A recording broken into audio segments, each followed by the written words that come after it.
Hey guys, welcome to this week's podcast episode, and I've got a fantastic guest for you today, Joanna Armstrong. And she is an emotional relief expert. And what's interesting is we're going to talk about instant emotional shifts, talk about intuition, emotional intelligence, and it's going to be really interesting. I'm an intuitive empath myself, so I'm always interested in these types of concepts and talking with guests that have this experience and expertise. So, Joanna, welcome. Thank you. I love being here, Chris. Thanks for inviting me. You're also a podcast host of Science and Magic of Love Power, and talk about your journey and how you came to be doing the work that you're doing. I'll give you the short version, which is that as most people that have a passion for something, they have experienced it themselves. So I was looking for a better way of living, a meaningful way of living. In my previous life, as I call it, a few years back, not counting every wrinkle, I used to do graphic design and advertising. So I was an art director, and that world wasn't enough for me after a while. At first, it was a bit fancy and a bit fun, colorful, interesting. But very soon I realized that I needed something more meaningful. And on that journey, and along with the fact that my children were born, and should we talk about God? Is there a God? So all of my own questions got raised, and I had to go on a journey of discovery. So that is how I found my amazing tools that I actually use professionally nowadays. Yeah, So yeah, I love that, and I think a lot of the guests on this show come and they've had storybook careers. They've had all the check boxes. The white picket fence story. What one thing I have a question about is this. You talk about heart power. What is that? And you talk about the fastest success booster. yes, I'm a bit eager. I want effects for me, for my clients. Life is short, so let's get on with it. Um, but it's not always pain free. And so all of us end up in situations where life isn't so easy and isn't so simple and isn't so fun. And on that journey of finding that meaning and how do you have fun and enjoy life on a more real level? Not those quick fixes, not the new car, not the picket fence, as you say. Uh-huh. What is the juice here? How do you capture that real thing? And what is that? So I found EFT tapping, emotional freedom techniques, and I just found out. I put it on my website that Kaiser Permanente, the American Veteran Association, all kinds of important institutions are approving this strange thing of tapping on acupuncture points. But as I'm eager, I wanted something even better, even deeper, even faster. So the truth is that when you're having an issue, when you're in trouble, you can switch out of that just by wanting to. But too many people don't realize that you actually are in charge of your emotions. They might want to take over, they might want to warn you. Of course, people with trauma and real issues, they might need to take a look at those situations and what's going on. But even with that, you can get very, very fast emotional relief. But the truth is that all you need to do is get up, leave the room, and something starts shifting. But of course, I use these EFT tapping tools. I use spiritual access, love, power, energetics. The part where when you feel a good feeling, which is that thing that everyone wants, when you actually kind of start there in the middle of a mess, that if you have a way, which I teach, if you can figure out a way of starting there to have that help clean up your mess. That is the secret. And that's what I work with. And that's my latest offer and what I want to help people realize and achieve. Yeah, it's one thing. And one while you were talking, I had this sudden realization is, like running a business, these days I'm putting out a lot of fires. And in the early days, it was great because I was building the infrastructure and all the partnerships and everything. And now it's kind of like running, and now there's problems. So you have to constantly put out fires and make sure things are running. And so one thing interesting thing is, and this reminds me when I was a resident, you're like, you got patients dying, you got sick patients, you got people yelling at you, calling you. How do you function and not let these things get bogged down? It's in the same thing with running a business. Is like it's like doing well, but you've got to put out all these fires, and you talk about instant emotional shifts. What is that? Well, that is that decision that I will put myself first. In this horrible situation where people are dying, in this horrible situation where those fires are real, so to speak, because that's a matter of perception as well. Can it wait a couple of minutes? Can you renegotiate? All of that. But when you are bothered, when you're in effect, as we call it, when you start feeling hot, bothered, you get red, sweaty, you can either leave the room, take a walk, or in your seat, you can tap a little bit, take a breath, and just make the decision. Okay, I'm pausing this. And when you do this, when you allow yourself the oxytocin to start flowing, that's the love power, that's a love energy. When that starts flowing, you start healing immediately. Oxytocin is I mean, as a doctor, you know how beneficial it is. So the tapping breaks the state, it gives you clarity, it marks that I'm not falling for this. I'm not falling for the fact that this is horrific, which sometimes it feels like. But if you look at the bigger perspective, if you look at the spiritual perspective, many of us believe that there's another life. Some of us believe that you reincarnate. Maybe it's not such a big deal. And that is also part of this whole training. Maybe your crisis isn't a crisis. But the break the state, the tapping, which you tap on certain acupuncture points, will calm down the system. And then you tell yourself, sometimes you don't believe it, but that's part of the training, just let go for a few seconds. Let me, when you fly, they tell you to take the oxygen mask for yourself first so that you can help other people. So before a business owner starts figuring out how to extinguish the fires, or which fire to even extinguish first, that's an issue in itself. Just take that oxygen mask. Just take a little moment. Tap on a few acupuncture points. That releases the stress up to 60%, actually, studies show.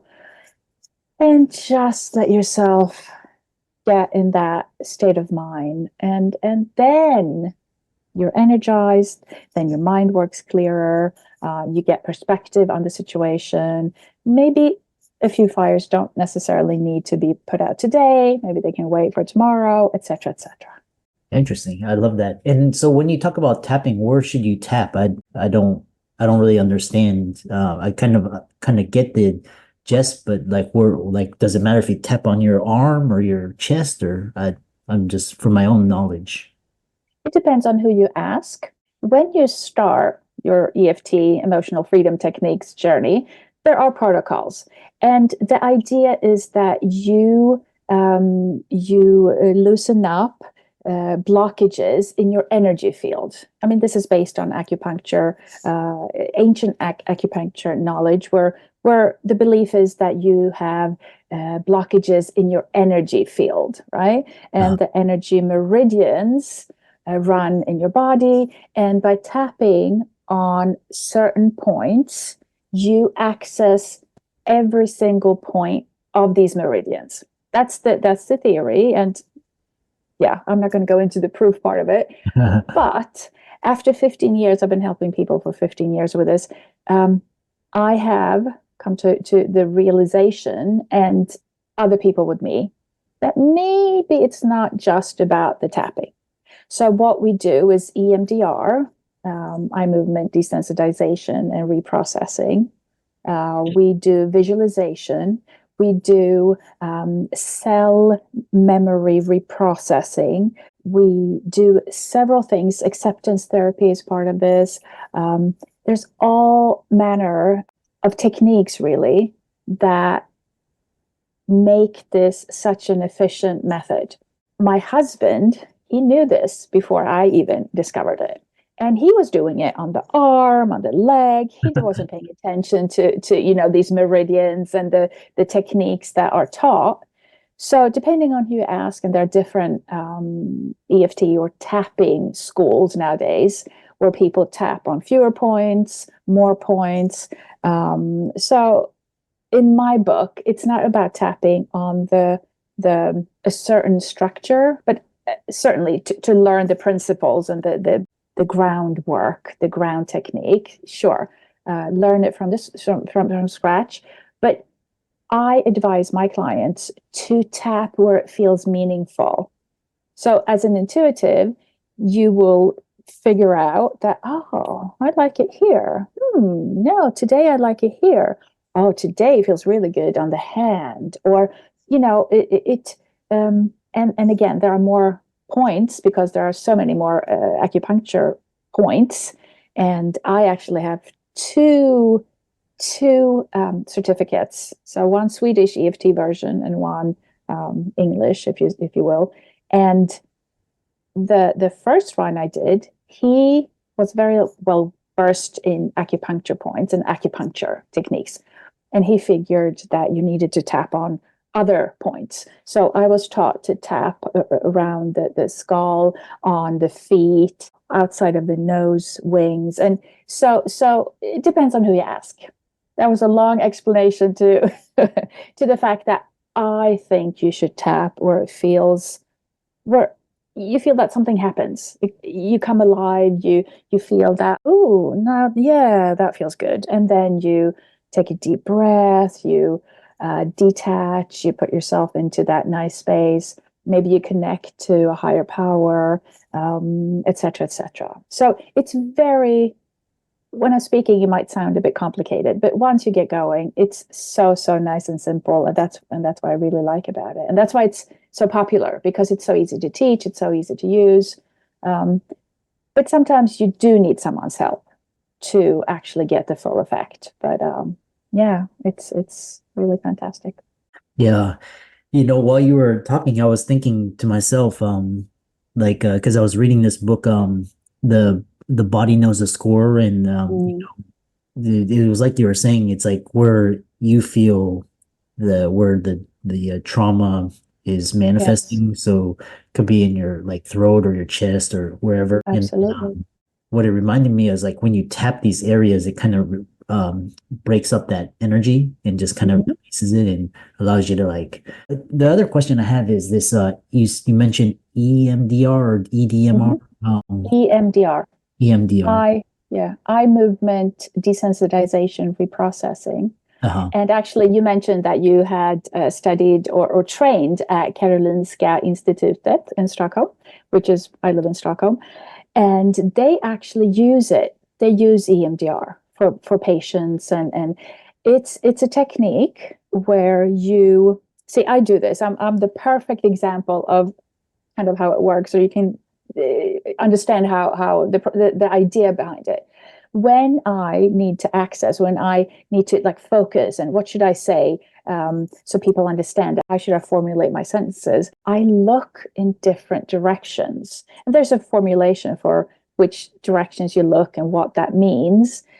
See, now I'm looking down to figure out what else I should say, what the next sentence should be. So what happens is that you're accessing different areas in your brain. Well, these areas have information.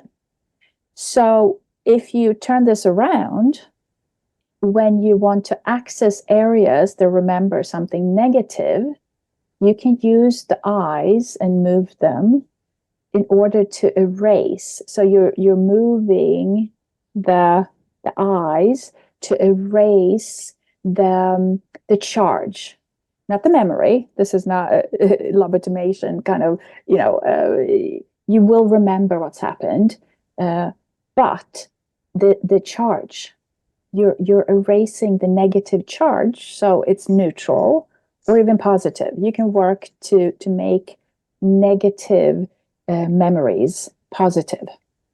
Oh, now I understand. Oh, now I feel for him or her. Oh, I feel sorry for them that they did that to me. So you reprocess, and you can see how in scans, you can see that the thought travels in a different direction from its original highway way of thinking. Oh, that person was horrible to me. Oh, I can't believe he did that to me. Oh, I can't believe this happened to me. I won't be able to change that to, maybe this person couldn't help themselves. Oh, maybe this person was hurting themselves. Maybe so you see that the thoughts are all of a sudden traveling in a better path. So it's very fascinating how the mind, the body, emotions, as you said, the body keeps the score. It's all connected, and you can shift this with fairly simple steps and tools.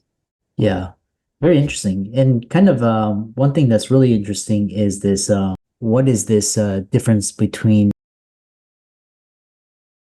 there's a Mhm. what is the difference? Well, my simplest explanation is that when you have a feeling that is negative, that is usually your fear, your defense mechanism. Amygdala is warning you, oh, don't go that, don't do that, based on things that has happened in the past, and you have this way of having self-talk and well, fear-based basically. But your intuition is always positive. So your intuition always has your best interest in mind. So if your intuition says, "Oh, go and call this person, go and call this business partner that you haven't spoken to in a few years," oh no, but should I? And that's your negative fear-based talk. And your intuition is saying, "Yes, call them." But why should I call them? We haven't spoken in years, and the last time we had a fallout. Yeah, call them. And when you call them, it turns out that they have changed, something has happened, they might even apologize to you on the call, and I meant to call you, and then you make up, and all of a sudden you might have an amazing business partner for future activities and such. So your intuition is that nudge of something interesting, exciting, bigger, more daring, etc., etc. Whereas your negative feelings and emotions can be not in your best interest. Mm, So it's not that simple to distinguish until you start paying attention, and then you kind of hear it in a different energy. It feels different when these messages come through. So that's how I would describe it. yeah, interesting. It brings up something like the way you're describing it, the feelings. It's kind of like your emotions are like the barrier, and it's kind of like you've got your ego and defense mechanisms and your fears and then your intuition is like kind of like it's like that higher power. Kinder, gentler voice. Yeah. Yeah. Final question is before we wrap it up is why are feelings and mindsets more important than strategy? And we'll end it on that. Yes. Well, that's the biggest one, actually. Because if you are feeling that, oh, I have done this before and I didn't succeed, and I just have tried this before, it didn't work out, that feeling and that thought and that fear and that discomfort will prevent you from doing all kinds of great things.